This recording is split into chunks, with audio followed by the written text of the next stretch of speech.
Hi everyone, I'm Reggie Whitley. Thanks so much for joining me on the Open Vault podcast. Hopefully, you'll hear something that'll inspire you, empower you, enlighten you, or just make your day a little better. Since you're here, don't forget to like, subscribe, and or follow, depending on the platform that you're tuning in on. And feel free to share this podcast onto your social media pages and with your friends and loved ones. Today's episode is our first ever. No guest, just us, you and I. Let's talk. First of all, hi. I'm Reggie Whitley, and this is Open Vault. Second of all, thanks for joining me here at Open Vault with Reggie Whitley. Third of all, how are you doing? How is 2020 treating you? Do you know how it's treating me? It's been treating me pretty good until the other day. What happened the other day? I'm glad you asked. I was doing a podcast. I was pre-recording a podcast. Some of these, of course, are pre-recorded. And I was with somebody that I was interviewing, and I was wearing my mask because we were together, and that's, what we're supposed to do, wear a mask. And I had my fancy mic, I had my mask on. We had a great interview, almost an hour long. And do you know what you could hear me say in that mic through my mask? Nothing. You couldn't hear me say a word. Everything I said was muffled, was echoed, it sounded bad. And I said, what in the world is going on? It's been good. It's been good up until now. I feel like 2020 has just finally hit me. I was like, we've been doing good, 2020. What's up? You mad? Did I do something to you? I ain't spoken ill of you. What's up? I don't know. But before we go more into 2020, because there's a lot to say about that alone, let's just talk about why I'm doing a podcast. Why in the world is he doing a podcast? What in the world is he going to talk about? I don't know what I'm going to talk about. I have no clue. We're going to figure it out together, aren't we? I have a lot to say. I just don't know what I'm going to say yet, but we're going to figure it out in the upcoming episodes. I have a plan, I have a vision, I have a purpose. And what is that purpose? The purpose of this podcast is because I want to go on a journey together.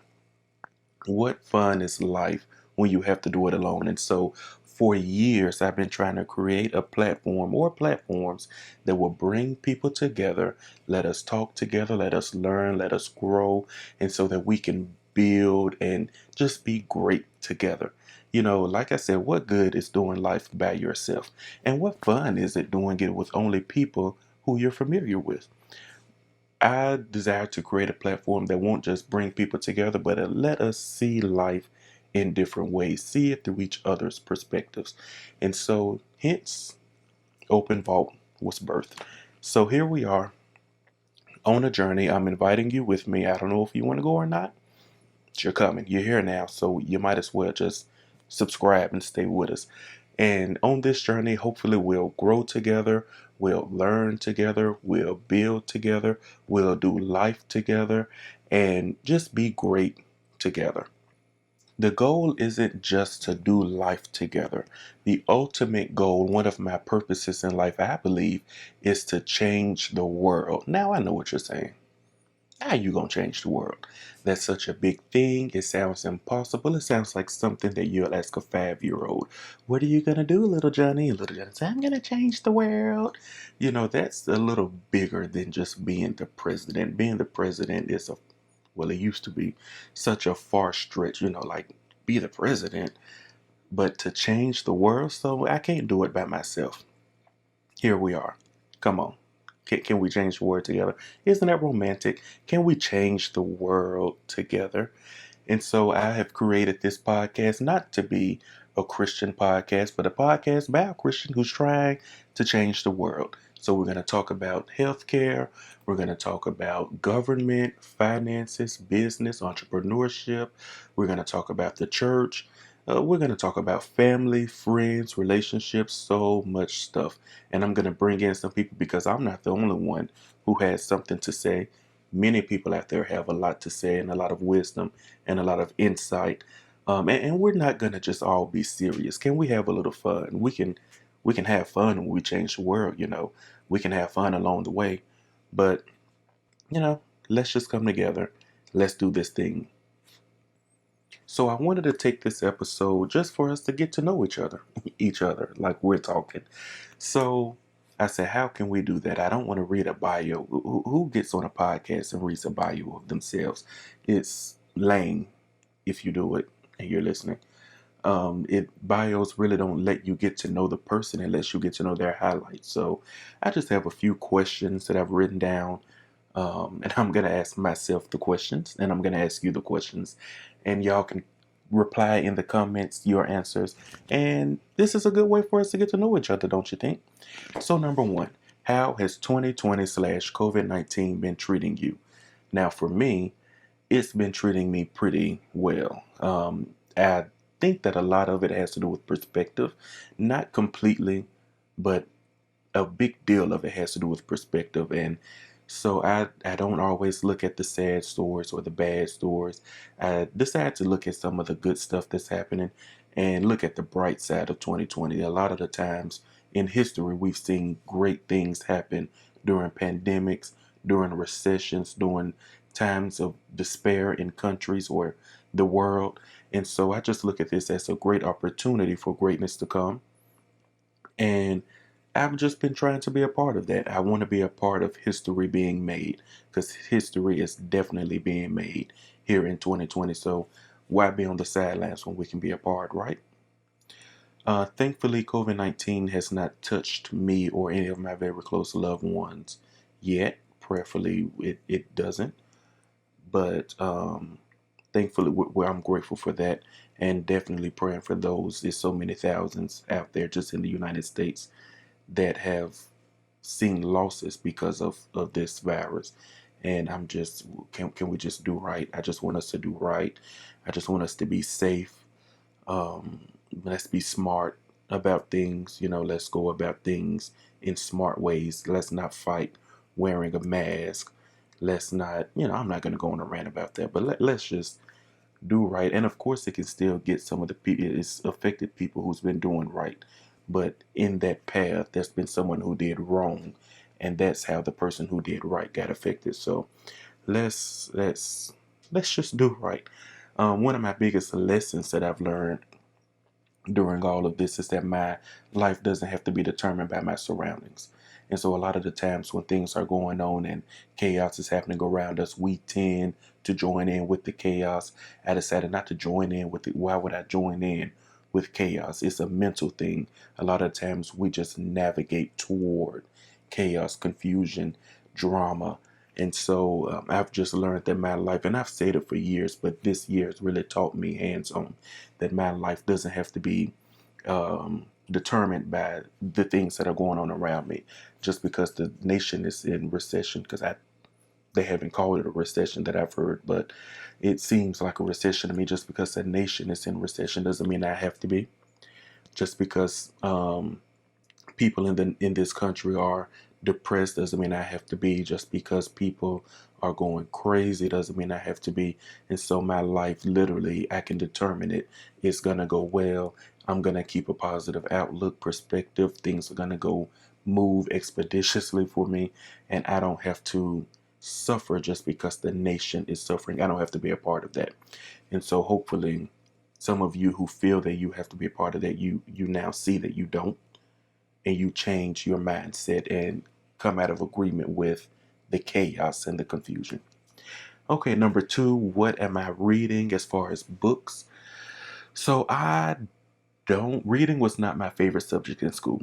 I've written a book and I've published it, and I want everyone to read it. It's called Therefore Pray Ye. You can find it on Amazon. Just type in my name, Reggie Whitley.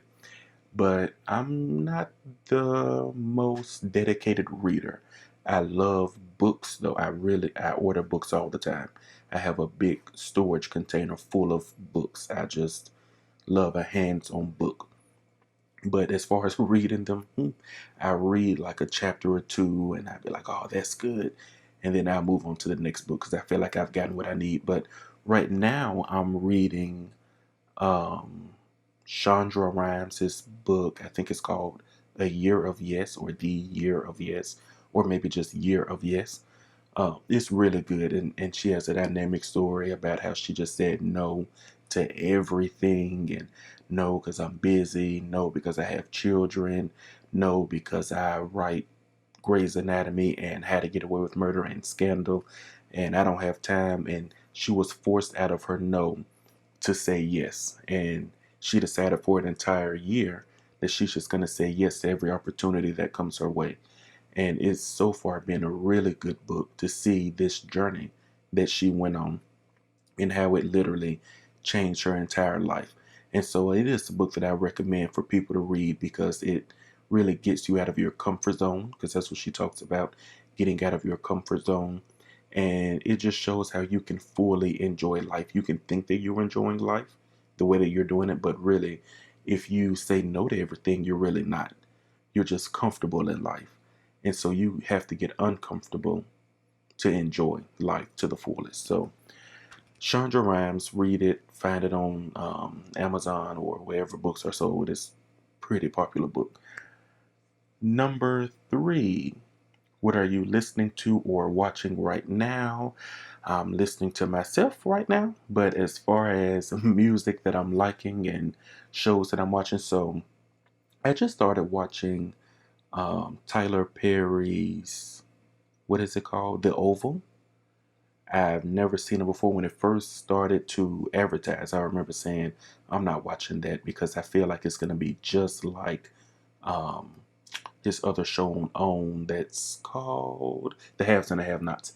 And I love the haves and the have nots. I love Catherine Cryer.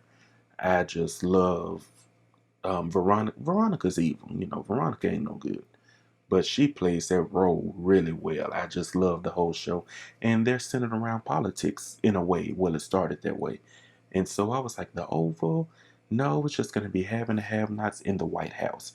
And so I finally broke down out of boredom, because that is one thing that I've been very bored in 2020, these last couple of months. But out of boredom, I finally broke down and started to watch it from episode 1. And I think they're in like season 1, episode 25 now. But I've made it in about 2 days to like season 1, episode 13 or 14, I am. And it's still morning today. So yeah, by the time you hear this, I might be done with the first season. It's really, really good. So what I'm listening to, my favorite singer in the world is John Legend. And he recently released a new album, Bigger Love. Listen, beginning to the end. He got me. Ooh La, we start with Ooh La. We go to Slow Cooker toward the middle. We ended with whatever that song is that will make you cry. I don't even remember the name of it, but he ended the verses with Alicia Keys with that song. We'll Never Break. There it is. We'll Never Break. Listen, get the album. If you just listen to gospel, I'm scared of you. Get the album. I'm telling you, John Legend, Bigger Love. It'll do something for you. But if you only listen to gospel, bless your soul. No judgment here. Did that sound like Joel Osteen? That's who I was going for. No judgment here. If you want to listen to gospel, Miranda Curtis just released an album. It's really good, but I love the bonus track, Galaxy. I wish I could play some of it. I, I don't know how this legal part of podcasting works, but I ain't trying to get a lawsuit. Okay, so y'all just Apple Music. Yeah, I'm an Apple person. Go to Apple Music, find it. YouTube, I think it's on YouTube by now. Galaxy, Miranda Curtis. It's really good. She's very, very talented. Number 4, what wisdom tip has been the most effective in your life? There's so many. I call them wisdom pieces. I don't even know if that makes sense, but that's what I call them because that's my business, as Tabitha Brown would say. But there are so many wisdom pieces that I've heard, that I've gotten, that I've read, that I've seen. I think the biggest one remains. I don't remember how old I was, but I was very young. And my grandmother had a dresser a wooden dresser with a mirror in her bedroom, and on it was a little note on it for years. And even after she got new furniture, she moved that dresser into like the little back room. It was a little extra room, and that note stayed on there. I remember the note being like looking fresh, and then I remember it getting kind of yellow and kind of torn a little bit, but it stayed on the dresser for as long as I can remember. And the note said, "The wise old owl sat on the oak. The more he saw, the less he spoke. The less he spoke, the more he heard. Why can't we be like that wise old bird?" And for years, I read it. I would just read it all the time. That young, I didn't really understand it, but I read it so much that I haven't seen that quote in years, literally years, but it's just ingrained in my head. And so it's just something that makes a whole lot of sense to me. Years down the line, I understood. The wise old owl, he was wise. He sat on the oak. The more he saw, the less he spoke. You don't have to talk about everything that you see. The more you see, the less you should say. So the more he saw, the less he spoke. The less he spoke, the more he heard. Your mouth and your ears, we were taught that they don't really work so well at the same time. You can hear and you can talk at the same time, but can you hear everything if you're talking? So if you stop talking and you start listening, the less you speak, the more you will hear. And it just makes sense. It took me years to fully get it because I was so young, but it just makes a whole lot of sense. So so I've carried that with me into adulthood. I'm sure I'll be still quoting it, telling my great grandkids about the wise old owl, I don't know, 80 years from now. Number 5. If you could choose anyone, dead or alive, who would be your 3 dinner guest choices? Well, your boy ain't fit to choose nobody dead because, I don't know how that works out. I can't even play that way. I don't know. I don't know if you'll show up as a ghost. I don't know if you'll come out the grave and be a little stinky. I don't know. So we're just gonna stick with her live. I know number 1 is Oprah Winfrey. How? uh, Who don't want Oprah? If you said me, good for you. I ain't even gonna talk bad about you. Oh, I ain't even gonna say nothing bad about you because it's for you. That's your business. That's what you want to do. I want Oprah. I'm talking about number 1. Sit right beside, just sit right beside me and let's chit chat. Number 2, definitely, I think Tiffany Montgomery would have a lot of fun. She's hilarious. She has a lot of insight. She's wise beyond her years. And like I said, she's really funny. So Oprah's really wise. She has years of experience in media and entrepreneurship and just life. And then Tiffany, funny, entrepreneur, spiritual. She's really good. I don't know about number 3. I kind of tapped out with 1 and 2. I don't. I don't really. I can't think of anybody. Um, Not nobody alive. I guess Tyler Perry. Tyler Perry will be good. Yeah, he will be really good because he's doing stuff that nobody has done. And so definitely, I don't even know why I didn't think of him. Definitely Tyler Perry because look at his life. I mean, he's one that started from the bottom. Now he's here. He's up there. So yeah, Oprah Winfrey, Tiffany Montgomery, Tyler Perry. Number 6 is a funny one. Funeral chicken or baby shower meatballs. Now I've seen this on Facebook and I've given it a lot of thought. You know, those meatballs. I've only been to 1 baby shower in my life. My friend was having a baby. She didn't give me much of a choice to show up. So I went there. I don't remember them having meatballs though. So it wasn't even a real baby shower. I don't even know if she really had the baby or not because how can you have a baby shower with no meatballs? I was disappointed. But I do remember my mom coming home a lot of days after a lot of baby showers because people be having these babies out here. And she brought some plates home every time. And because we're black, that's what we do. And I remember there being meatballs on the plate. Now, those meatballs were really, really good. They were perfect, really. They weren't overcooked, they weren't undercooked, there wasn't too much sauce, there wasn't not enough sauce. They weren't dry, they weren't too wet. They were delicious. I'm trying to think, is anybody having a baby soon? Might have a baby shower because I want some meatballs now. And I've tried to make meatballs myself, but there was no baby on the way. And so they didn't really work out because a baby has to be on the way for the meatballs to be right. Don't put some pineapples in it. Now, if you know what you're doing, you can do it with the pineapples. If you know what you're doing, if you knew this your first baby shower, you haven't made meatballs for a baby shower, leave the pineapples alone. This is for the experienced saints. If you brand new, stick to the basics, just the barbecue sauce. Maybe add a little brown sugar, some to it, but don't do nothing to. But if you know what you're doing, you can add some meatballs, some pineapples, and it'll bless some people. So that's a tip. You might need to try it at home before you take it somewhere though, because everybody might not like it.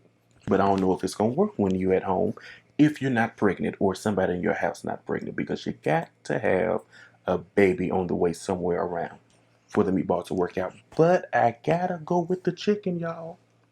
I gotta go with the chicken. I don't know what it is about the funeral and the eulogy and the 3 minutes please reflections and people not respecting the 3 minutes. I mean, I've been to funerals, I've put it on the screen. Countdown 3 minutes. They look at it, they keep going. Excuse me?